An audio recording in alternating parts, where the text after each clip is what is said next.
Good morning, class 12th B. Now we will study electromotive force of a cell and internal resistance. So electromotive force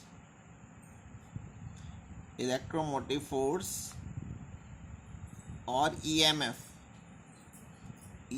of a cell.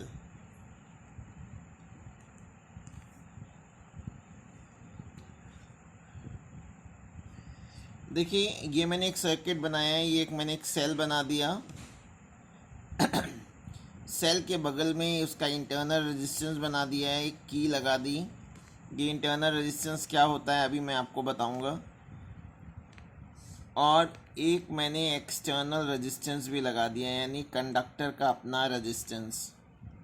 Conductor के resistance को capital R symbol से लिखते हैं और cell के resistance को internal resistance कहते हैं और स्मॉल r से लिखते हैं। तो ये जो सेल लगी हुई है, इसका काम होता है पूरे सर्किट में चार्ज को फ्लो कराने के लिए एनर्जी प्रोवाइड कराना। अगर 1 कूलम चार्ज हम ले रहे हैं चिल्ड्रन, तो 1 कूलम चार्ज को पूरे सर्किट मीन्स पॉजिटिव टर्मिनल से चार्ज चले तो वापस पॉजिटिव टर्मिनल पे, केवल नेगेटिव पे नहीं, जहाँ से चला है वापस वहाँ तक 1 कूलम चार्ज को फ्लो होने में जितनी एनर्जी की ज़रूरत होती है उसे हम उस सेल का इलेक्ट्रोमोटिव फोर्स कहते हैं। तो इलेक्ट्रोमोटिव फोर्स क्या हो गया? द अमाउंट ऑफ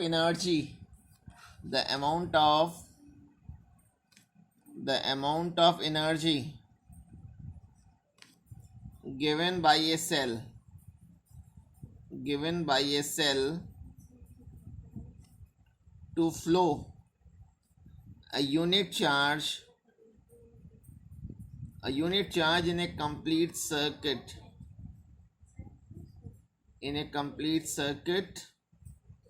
जब मैं कंप्लीट सर्किट वर्ड कह रहा हूँ तो इंक्लूडिंग सेल, इन सेल के जिस टर्मिनल से चली है वहाँ तक आना है। In a complete circuit is called EMF of a cell. एक चीज़ ध्यान रखिएगा चिल्ड्रन कि इसमें फोर्स वर्ड आया है लेकिन इसका फोर्स से कोई रिलेशन नहीं है। इलेक्ट्रोमोटिव फोर्स का सेल से कोई रिलेशन नहीं है, फोर्स से कोई रिलेशन नहीं।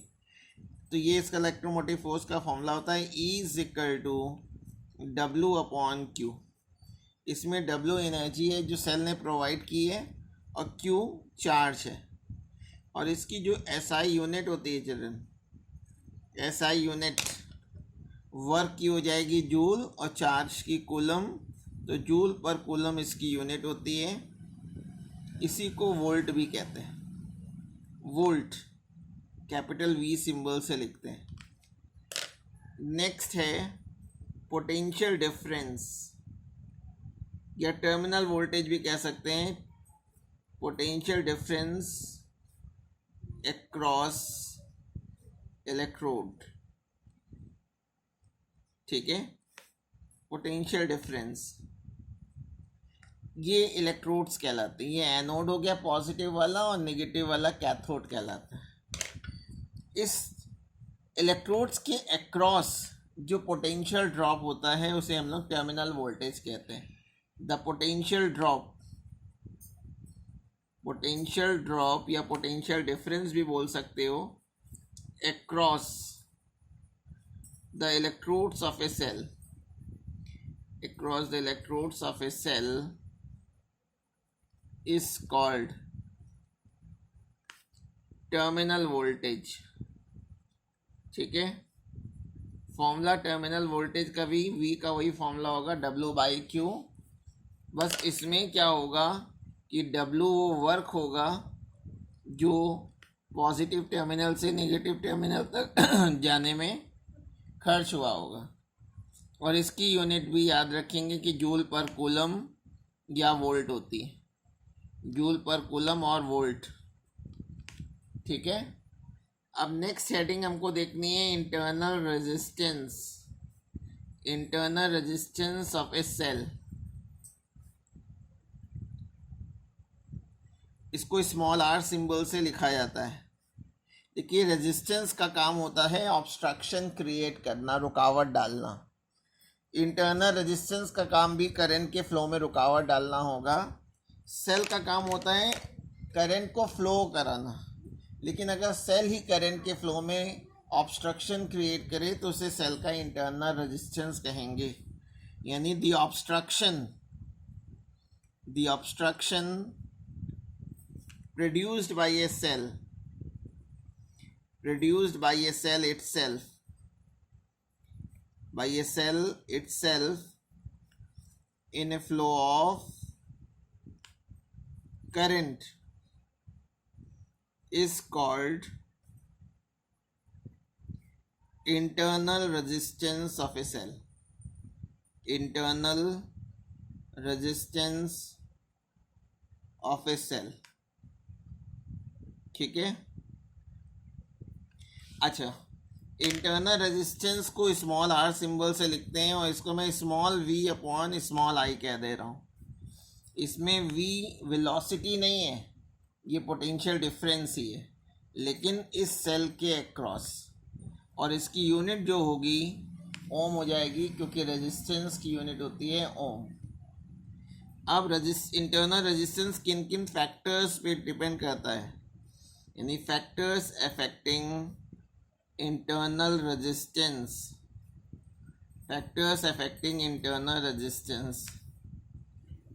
देखिए कोई भी अगर हम सेल कह रहे हैं तो सेल में क्या क्या चीज़ होगी। एक वेसल होगा जिसमें कोई इलेक्ट्रोलाइट भरा होगा, और इस इलेक्ट्रोलाइट में दो इलेक्ट्रोड्स होंगे। एक पॉजिटिव रॉड होगी जिसको हम लोग एनोड बोलते हैं, और एक नेगेटिव रॉड होती है जिसको कैथोड बोला जाता है। तो यानी दो इलेक्ट्रोड्स होंगे, और इलेक्ट्रोलाइट के भीतर जितना पोर्शन इलेक्ट्रोड का इमर्स्ड है उसके एरिया को मैं कैपिटल ए कह दे रहा हूँ, और जो इलेक्ट्रोड्स के बीच का सेपरेशन है उसको स्मॉल डी कह दे रहे हैं। तो पहला फैक्टर्स तो है स्मॉल डी, यानी separation between the plates. Internal resistance इसके डायरेक्टली प्रोपोर्शनल होता है। सेकेंड फैक्टर है area of immersed part of electrode. इसमें एरिया पूरे रॉड का एरिया नहीं है, जितना पोर्शन लिक्विड के अंदर इलेक्ट्रोलाइट के अंदर इमर्स्ड है उसके इन्वर्सली प्रोपोर्शनल होता है। थर्ड फैक्टर है नेचर ऑफ इलेक्ट्रोलाइट।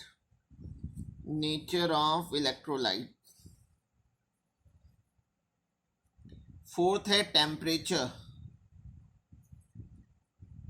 और फिफ्थ होता है कंसंट्रेशन। अगर कोई इलेक्ट्रोलाइट है, अगर आप उसका कंसंट्रेशन बढ़ा देंगे इंटरनल रेजिस्टेंस स्मॉल आर बढ़ जाएगा, लेकिन टेम्परेचर बढ़ाने से इंटरनल रेजिस्टेंस कम होता है, यानी इन्वर्स रिलेशन हो गया। तो ये 5 फैक्टर्स हो गए जिस पे सेल का इंटरनल रेजिस्टेंस डिपेंड करता है। चिल्ड्रन, अब नेक्स्ट हेडिंग देखनी है कि electromotive force, potential, terminal voltage और इंटरनल रेजिस्टेंस में क्या रिलेशन होता है। देखिए इलेक्ट्रोमोटिव फोर्स वो एनर्जी होती है जो सेल सर्किट को देती है पूरे सर्किट में चार्ज को फ्लो कराने के लिए, यानी टोटल एनर्जी जो होगी गिवन बाय ए सेल। अगर मैं टोटल एनर्जी सेल की पूछूं तो W इज इक्वल टू हो जाएगा QE। E का फॉर्मूला था W/Q, तो W is equal to QE हो गया। चार्ज को इस एक्सटर्नल रेजिस्टेंस के अक्रॉस आगे बढ़ने में कितना वर्क करना पड़ेगा, work done across external resistance R, external resistance capital R। External resistance के अक्रॉस जो वर्क करना पड़ेगा उसको मैं W एक्सटर्नल लिख दे रहा हूँ, तो V is equal to W/Q या W is equal to QV हो गया। सिमिलरली अगर मैं इंटरनल रेजिस्टेंस के अक्रॉस वर्क डन निकालूँ, यानी W इंटरनल निकालूं तो Q इंटू स्मॉल v हो जाएगा. But by the law of conservation of energy, by the law of conservation of energy, अगर law of conservation of energy में लगा लूँ तो ये जो टोटल एनर्जी है वो W external plus W internal के इक्वल होगी. अब इसमें मैं वैल्यू रख दे रहा हूँ. W इक्वेशन 1, 2 और 3 से मैंने वैल्यू रख दी तो स्मॉल q सभी में से कैंसिल हो गया, तो E इज इक्वल टू हो गया capital V plus small v.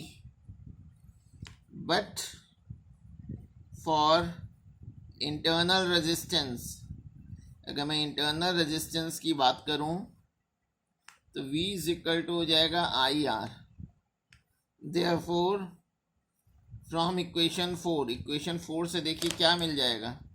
E is equal to capital V plus IR और V इज इक्वल टू आ गया E माइनस IR. ये E, V और स्मॉल r में रिलेशन हो गया. तो अगर मैं टर्मिनल वोल्टेज V और करंट के बीच में ग्राफ प्लॉट करूं तो ग्राफ एक स्ट्रेट लाइन आएगा क्योंकि ये लीनियर है और यहाँ पे स्लोप जो है वो -r है. अगर इसके tan थीटा की वैल्यू निकाल दें तो वो -r को रिप्रेजेंट करेगी. ये जो है वो EMF को बताएगा और ये मैक्सिमम करंट I max, और I max की वैल्यू E/R के इक्वल होगी. तो ये रिलेशन हो गया टर्मिनल वोल्टेज और इंटरनल रेजिस्टेंस के बीच में. इस को मैं इक्वेशन A कह दे रहा हूँ. अगर इक्वेशन A में अगर मैं पुट कर दूँ ओम्स लॉ से V is equal to IR, then from A IR plus I small r is equal to E, तो यहाँ से करंट का एक रिलेशन आ गया E upon capital R plus small r. और अगर ये I की वैल्यू इक्वेशन A में रख दूँ, अगर I की वैल्यू इक्वेशन A में रख दूँ और सॉल्व करूँ, put I in equation A, तो जो V is equal to E minus IR था तो I की जगह तो आपने रख दिया E upon capital R plus small r into R. और इससे अगर मैं इंटरनल रेजिस्टेंस स्मॉल r की वैल्यू निकालूं तो ये फॉर्मूला आ जाता है small r is equal to capital R E upon V minus 1.